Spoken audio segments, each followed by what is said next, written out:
Bismillahirrahmanirrahim. Assalamualaikum warahmatullahi wabarakatuh. Perkenalkan, nama saya Diana Safitri, NIM T 2018-1100.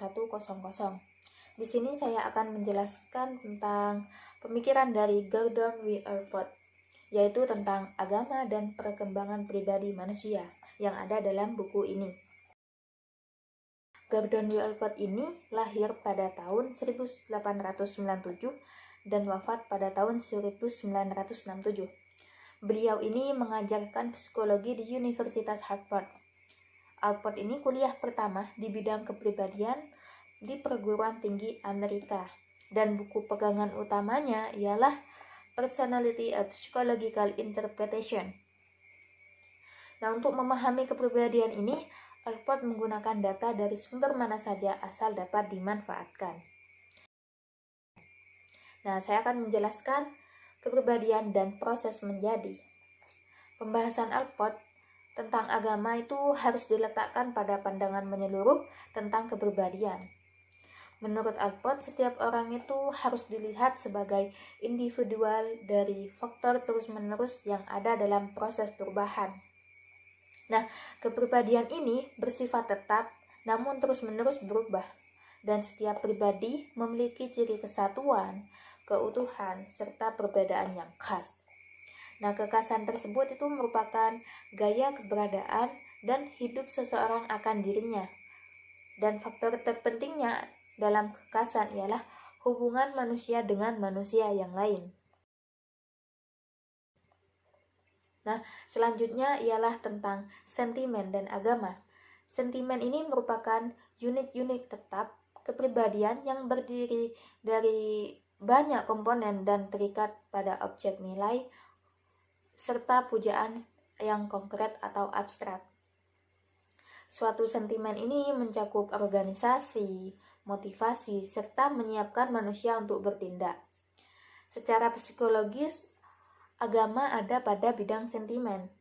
Agama tidak dapat dijelaskan melalui satu faktor intrinsik atau emosi. Agama ini berkaitan dengan satu set pengalaman yang beraneka ragam yang terpusat pada satu objek religius. Dan definisi Allport tentang sentimen keagamaan ialah menekankan pada sifatnya sebagai sistem yang berpola rapi. Selanjutnya adalah agama ekstrinsik dan intrinsik. Nah, di sini Allport itu mempersempit keadaan berlawanan pada masalah prasangka, prejudis, dan studi tentang hubungan antar agama dalam prasangka tetap yang dijadikan sebagai acuan normatif. Analisis yang teliti membawa pada 3 kesimpulan. Di antaranya yang pertama adalah persaudaraan dan kefanatikan kerap sekali tercampur dalam agama. Yang kedua adalah orang yang rajin ke tempat ibadah cenderung tidak toleran, tegang rasa terhadap minoritas etnis daripada yang tidak. Yang ketiga adalah hubungan antar agama dan prasangka tergantung pada jenis agama yang dimiliki dalam kehidupan pribadinya. Nah, agama ekstrinsik di sini adalah agama yang diperalat atau dimanfaatkan. Allport di sini melihat agama intrinsik sebagai tameng untuk berpusat pada diri sendiri, dan agama semacam ini biasanya menjadi sumber kefanatikan. Orang yang berbeda dianggapnya sebagai saingan atau musuh. Agama dimanfaatkan dan dijadikan sebagai alat untuk melindungi kepentingan sendiri. Dan selanjutnya adalah agama intrinsik. Agama intrinsik adalah agama yang dihayati. Sentimen intrinsik ini meletakkan motif instrumental agama di bawah keterlibatan yang komprehensif.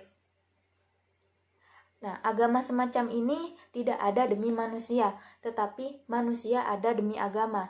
Agama intrinsik ini tampak pada para syahid yang mengorbankan hidupnya, nyawanya, hartanya demi agama.